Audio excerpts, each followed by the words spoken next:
para que retomemos una conversación que quedó en punta el viernes, cuando hablamos con Juan Diego Restrepo, analista del conflicto, pero además designado por el Gobierno Nacional, puntualmente, no para el Valle del Aburrá, sino para el tema de Quibdó, y cuando hablamos con Jorge Mejía Martínez, quien es el coordinador de este proceso del Valle del Aburrá. Y digo, para que retomemos una conversación que quedó en punta. ¿Y por qué quedó en punta? Es que hay una inquietud muy grande. Sin marco jurídico, claro, ¿para dónde va este asunto? ¿Qué sentido tiene incluso? Bueno, seguramente se lograrán acuerdos, pero si no hay marco jurídico, ¿a dónde, a qué puerto se llegará? Esa es como la pregunta principal. Doctor Pardo, ¿nos escucha? Sí, claro, Felipe. Disculpa, es que entró una llamada que interfirió todo, una llamada del exterior, perdón. El asunto es este que estamos planteando. No sé si usted se dio cuenta, Jorge Mejía Martínez y Juan Diego Restrepo estuvieron aquí con nosotros el viernes. Insistimos mucho en, si no hay marco jurídico, ¿qué sentido tiene y para dónde va? Usted llega ahora designado como nuevo facilitador, ¿y cómo ve ese proceso sin un marco jurídico? Claro, bueno, ni siquiera claro, es que no existe. No, pero yo creo que hay que ir con más calma, Felipe. Primero, hay una ley que es la 2272, una ley marco del 4 de noviembre del año pasado, que avala dos tipos de conversaciones de paz. Una con estructuras armadas de origen político y otras con estructuras multicrimen. Digamos, es una ley global. Bajo esa ley global es que se pudo instalar la mesa de paz total urbana en la alta seguridad de Itagüí, se pudo instalar la mesa en Buenaventura y se pudo instalar la mesa en Quibdó. Ahora, el tema que hay pendiente es el tema de una ley especial, exclusiva, que hable del tema de acogimiento a la justicia de estas bandas multicrimen. En ese sentido hay discusiones, hay proposiciones. El contexto político obviamente ha entorpecido un poco esa discusión. La pasada sesiones del Congreso no se pudo dar y este semestre esperamos esa discusión en el Congreso vuelva a darse y busquemos una mejor ley que yo creo que desde todo punto de vista debe articular lo que nosotros llamamos las 4 J, Felipe: justicia ordinaria, o sea, principio de oportunidad, alternatividad penal y penitenciaria, etcétera, etcétera, que es una búsqueda que tenemos desde que yo era asesor de paz en Medellín en 1998 y 99, buscando la paz urbana, que se combine con parte de justicia transicional, de justicia restaurativa y de, digamos, justicia transicional que permita dar el tránsito correcto en un proceso de paz urbana. Incluso hay que volver a recuperar partes de justicia y paz para aplicar en este tema desde mi punto de vista, por supuesto. Luis Guillermo, desde su punto de vista, obviamente sabemos que apenas llega entonces a este proceso como delegado del Gobierno Nacional. Cuéntenos un poco, ¿usted cree que esos líderes de esos grupos estarían dispuestos a continuar con el proceso o lo están bajo esa reglamentación del año pasado, o van a tener como ese espacio de esperar qué pasa en el Congreso de la República y que no sea sometimiento? No, yo creo que como la ley 2272, Paula, permite avanzar en este tipo de negociaciones y de diálogo sociojurídico. En ese sentido, la mesa va avanzando y debe avanzar. Obviamente yo debo esperar yo solo me he reunido con Jorge Mejía, pues obviamente nos conocemos hace muchos años en otras actividades. Luego, después de la reunión con él, quedamos en que yo tenga una reunión con los delegados del gobierno en la mesa y con los otros delegados, y posteriormente, pues obviamente conversar con los 17 voceros y miembros representantes que hay en la alta seguridad de Itagüí para continuar avanzando en este camino. Lo que es cierto es que todo proceso de paz y mucho más en la paz urbana necesita lo que yo llamo las PPPT: prudencia, paciencia, persistencia y transparencia. Bajo esos principios, la mesa ha dado pasos en la búsqueda de la paz total urbana, y en ese sentido creo que el proceso ha sido muy positivo. Mi evaluación como analista desde afuera, desde el Observatorio de Paz del Poli, es que hay una extraordinaria voluntad por parte de las estructuras criminales multicrimen que tienen origen en la oficina, y eso es la mejor garantía porque hay una confianza generada que nos va a permitir y está permitiendo avances muy concretos con esta mesa, Paula. Luis Guillermo, con los buenos días. ¿Pero avances en qué? Precisamente con los dos invitados que teníamos el viernes, no se enoje, pero ellos fueron los que plantearon esa discusión que Felipe le puso a usted, que se dijo, cálmese, no, ellos dicen, no hay seguridad jurídica, y usted es abogado, usted conoce el tema, usted es un hombre ilustrado sobre el tema, yo conozco la ley 2272, la ley da un marco, pero la ley, precisamente, a diferencia de otras, habla de una palabra que es la clave aquí, el acogimiento, y ese acogimiento, precisamente, dadas las diferencias entre esas, como le llaman, multicrímenes, tan distinta a la del Chocó, tan distinta a la de Buenaventura y tan distinta a las de Medellín, hace que precisamente se necesite un soporte legislativo para cada situación. Claro, sin duda, con abrazo, con alborozo se reciben las mesas en las cárceles, por supuesto, pero hay muchas preguntas, Luis Guillermo, sobre qué se van a mover, qué pasa con los negocios ilícitos y también los lícitos que esas bandas han desarrollado. Con todo eso, usted aquí en esta mesa ha dicho que la ciudad se mueve y se teje con esas bandas. Es la hora de decir quiénes son los de cuello blanco que manejan esas bandas. Es ahí donde nosotros vemos con aplauso que usted llegue, porque ha dicho usted siempre en los medios y como analista de las verdades. Esperemos que se sienten todos a la mesa. ¿Quiénes hay detrás de los grandes señores de las bandas? Es la gran pregunta. Claro, Juancho. Primero, un feliz día para ti también. Claro, es que el tema aquí de fondo, y eso es lo trascendental del tema de la paz total urbana, es el tema de las rentas ilegales. Y hemos denunciado rentas ilegales como el microtráfico, como la vacuna y extorsión permanente cotidiana, como la fabricación de productos, como el tráfico de armas, como la última denuncia que hicimos allá en Consejo de Redacción, sí, claro, el aumento de la explotación sexual infantil de niñas, niños y adolescentes, la prostitución ilegal.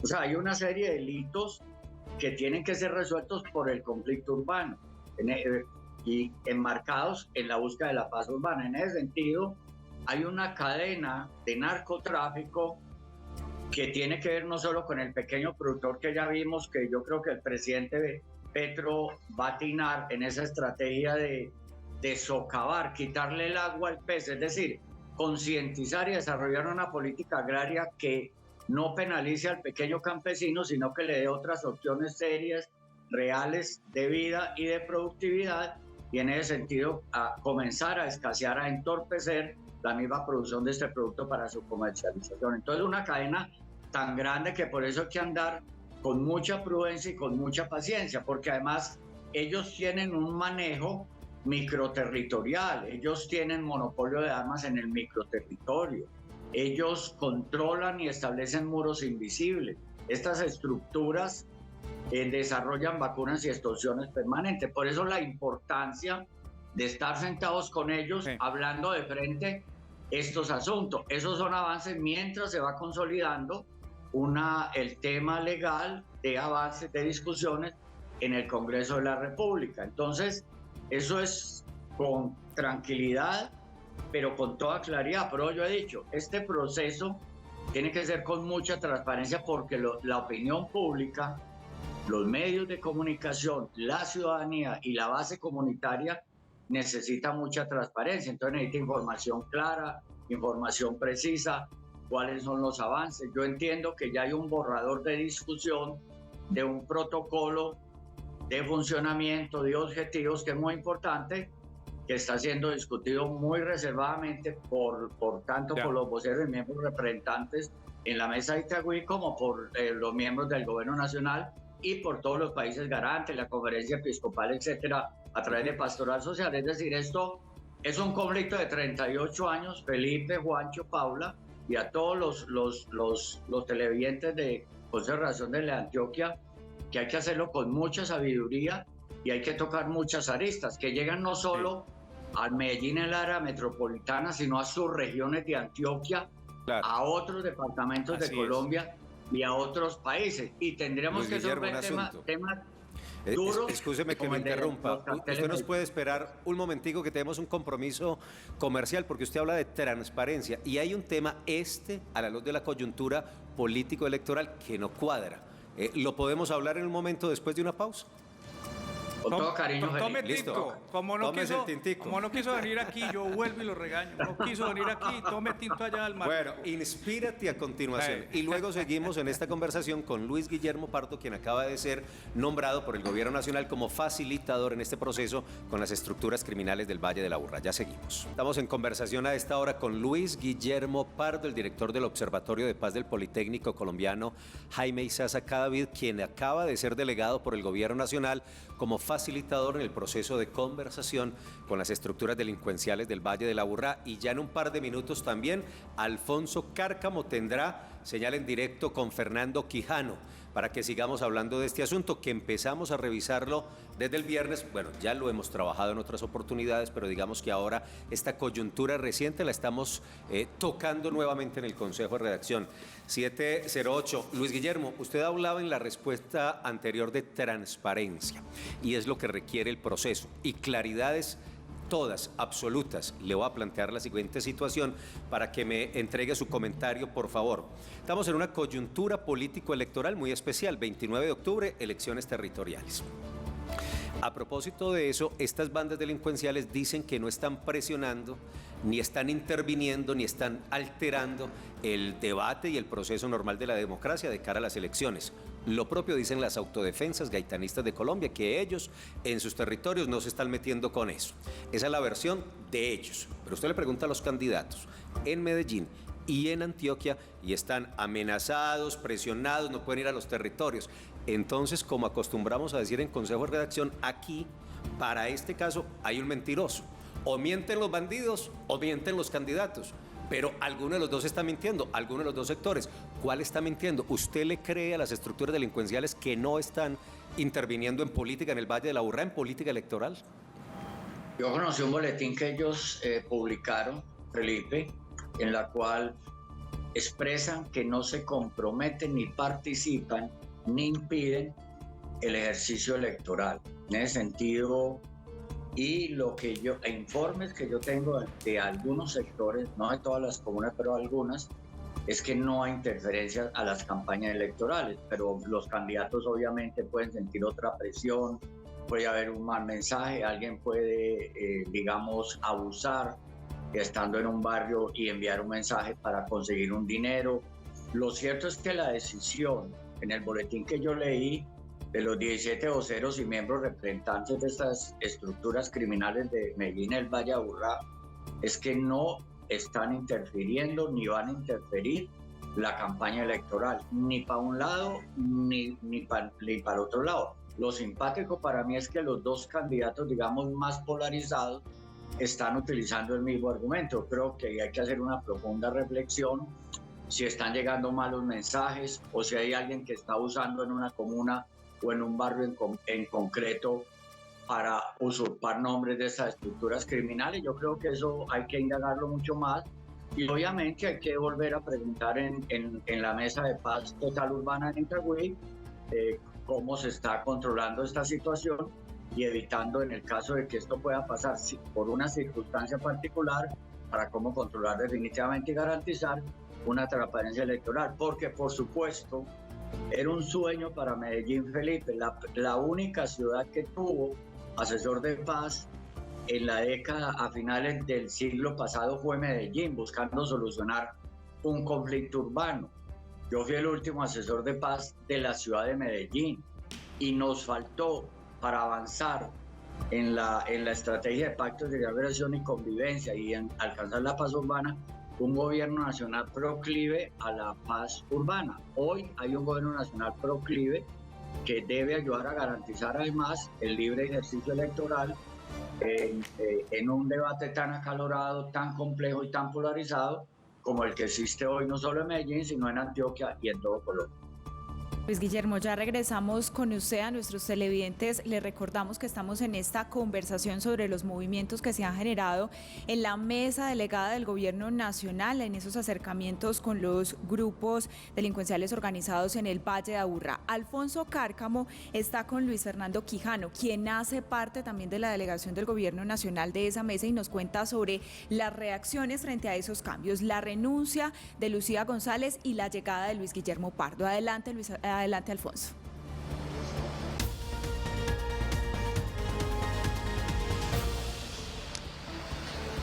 Paula, compañeros en estudio, muy buenos días, 7:12 de la mañana. Sí, ha causado muchas reacciones el tema de esa renuncia de Lucía González, quien estaba en esa mesa de diálogos entre el Gobierno Nacional y las bandas del Valle del Aburrá, y por eso nos acompaña Luis Fernando Quijano, quien es el presidente de Corpades y también oficia como asesor en estos diálogos. Luis Fernando, muy buenos días, bienvenido a Consejo de Redacción. Cuéntenos qué sensación les queda a ustedes después de esa renuncia, cómo quedan los diálogos aquí en el Valle del Aburrá. Buenos días, agradecer la invitación. El tema, la renuncia de Lucía, pues obviamente le genera un hueco a la delegación de gobierno para los diálogos con estructuras armadas organizadas. Obviamente es una mujer de mucha experiencia, es comisionada de la verdad, una mujer que aporta mucho en el tema de propuestas y demás, y esperemos que el presidente de la República tome la decisión de fortalecer la delegación de gobierno, así como tiene fortalecidas las delegaciones de Chocó, Buenaventura, para el MC de las FARC y lo mismo para el Ejército de Liberación Nacional. Tome la decisión de hacer lo mismo. Este es un espacio de diálogo sociojurídico importante y puede aportar a una parte sustancial de la paz total urbana y rural en Colombia. Luis Fernando, siendo el Valle de Aburrá una de las subregiones más complejas en cuanto a bandas criminales de toda Antioquia y también de todo el país, falta un poco más de fuerza por parte del gobierno, o sea, personarse más de estos diálogos acá en esta zona del país. Bueno, tenemos un alto comisionado, Danilo Rueda, un hombre muy dinámico, muy comprometido con la paz urbana y rural. Atiende muchos frentes de trabajo, y por eso hay que decirlo, es que el presidente y él deben, y me imagino que lo están haciendo, deben fortalecer esta delegación para equipararla con las otras del país, organizarla y para que avance todo lo que viene, que no es solamente protocolo, sino ya la discusión de una agenda que le puede traer importantes beneficios si se logra desarrollar bien a la ciudad metropolitana, al departamento y obviamente al país. Luis Fernando, ¿cuál es el panorama hoy de la paz urbana aquí en el Valle de Aburrá? ¿Cuál es el reto más grande que tienen en esos momentos frente a este tema y a este proceso? Bueno, ahí son muchos los retos, pero creo que se ha venido logrando avances importantes. Mucha gente no se dio cuenta lo que significó la foto del 2 de junio, donde salen los voceros de todas las estructuras armadas organizadas del Valle de Aburrá. Por primera vez vemos a la oficina, a los Triana, a los Mesas juntos en el tema de paz. No separados, venían de tener disputas entre ellos y ahí los vimos unidos. Eso significa que mandan un mensaje de que es posible trasegar el camino de la paz. El otro es que anuncios tan importantes como el tema de fentanilo, como el tema de la lucha contra el fentanilo, el tema de lo humanitario, tantos otros temas y los que vienen, que obviamente es la discusión ya de la agenda. Para nosotros ha sido importante adelantar este espacio sociojurídico. ¿Qué hay que esperar? Que el próximo alcalde, los próximos alcaldes del Valle de Aburrá, del gobernador de Antioquia, el próximo gobernador, de verdad se pongan la camiseta de la paz y no la camiseta de seguir creyendo que con salida militarista se resuelve esto. Y Fernando, muy rápidamente, desde Bellavista piden pista también, ¿lo ve usted posible? No, las mesas de paz se vienen formando en todas las cárceles del país. Ahora Bellavista está planteando la construcción de su mesa de paz, fortalecimiento de esto, lo mismo el Pedregal, pero eso es una importante apuesta que puede ayudar a generar. fortalecer la paz dentro de los centros carcelarios y ayudar a la paz en los barrios, comunas y corregimientos. Y Fernando, muchas gracias por habernos acompañado en Consejo de Redacción esta mañana, 7:16 de la mañana. Es todo por el momento. Sigan ustedes en estudio con más. Muy buenos días. Gracias, Alfonso, por esos detalles. Retornamos a la conversación con Luis Guillermo Pardo, quien entonces se integrará a esa mesa como delegado del Gobierno Nacional. Luis Guillermo, su análisis sobre la situación en Medellín, en el Valle de Aburrá, pues las autoridades han mostrado esa disminución en temas como homicidios, pero la gente en las comunas se pregunta qué pasa con otras situaciones que siguen padeciendo, las extorsiones y la desaparición forzada, incluso el desplazamiento intraurbano. ¿Cuál es su análisis sobre esa situación? Claro, Paula, es que el tema de fondo acá es que los combos tienen un poder microterritorial y al tener ese poder microterritorial les permite acceso a rentas ilegales y esas rentas ilegales es el caldo de cultivo para que sobrevivan. En ese sentido, el tema, por ejemplo, de la corrupción tiene que ver con las rentas ilegales, porque de alguna manera las rentas ilegales pueden darse porque hay una alta corrupción. Juancho, una vez lo discutimos allá en el Consejo de Redacción, que no hubiera rentas ilegales no habría corrupción. O sea, las rentas ilegales propician la alta corrupción y en ese sentido uno de los temas que debe resolver la paz total urbana es el tema de la corrupción, que a veces tiene que ver con algunos sectores de autoridades del gobierno nacional o de los gobiernos departamentales y el gobierno municipal. O sea que ahí hay unos temas que la mesa en su avance tiene que tratar cómo se comienza a desmontar ese poder microterritorial en los territorios, en los barrios y en las comunas. Por eso para mí es tan importante que estén las juntas de acción comunal en la nota que sacaban ahora sobre la subregión del occidente antioqueño, porque en el fondo la paz total urbana en Medellín y en el Valle de Aburrá pasa por un diálogo y un apoyo de las juntas de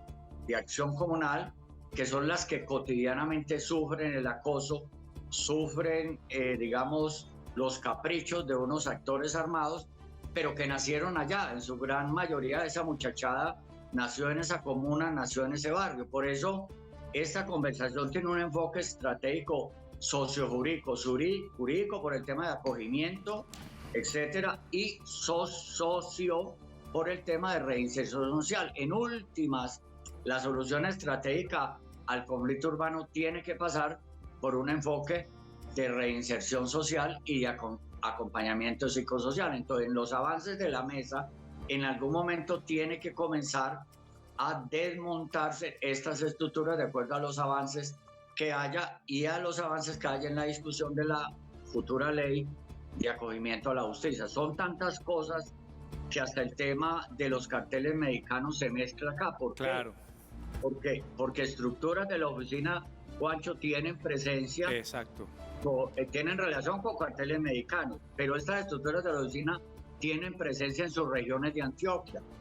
Es que el tema de la minería ilegal, por citar solo una renta ilegal, en el Bajo Cauca, en el Nordeste, pasa por sectores de la oficina también, no solo por los gaitanistas e incluso por el cobro de coimas y tal que puede hacer algunas estructuras de la guerrilla, pasa por carteles, pasa por la oficina también. Entonces ahí hay que, o sea, esa conversación va a ser tan infinita y tan inmensa, pero puede ayudarnos a solucionar una cantidad de temas. Y para mí el tema de la corrupción es fundamental. Es que si logramos ir desmontando rentas ilegales, la corrupción comienza a ser quebrada en Medellín, en el área metropolitana, y eso es muy importante para la paz total. Oiga, Pardo, usted que es un hombre analista que ha estado aquí en la política metida, yo escuché ahora a Fernando y habla de un tema que era un mensaje claro que él estaba mandando.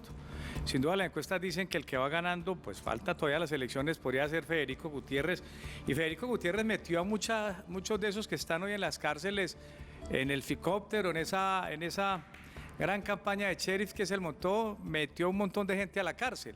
Incluso hoy en ese lenguaje que estaba diciendo el anterior invitado, Fernando Quijano, él decía, esperemos que los que lleguen no se monten en la tarea de volver el tema militar. Eso es un mensaje claro. ¿Usted cree... No, yo soy yo que... Sí, ¿usted cree en relación con la pregunta que le hacía Felipe que a las bandas no les conviene que llegue otra vez Federico Gutiérrez a la alcaldía porque podría ser un palo en la rueda para este proceso?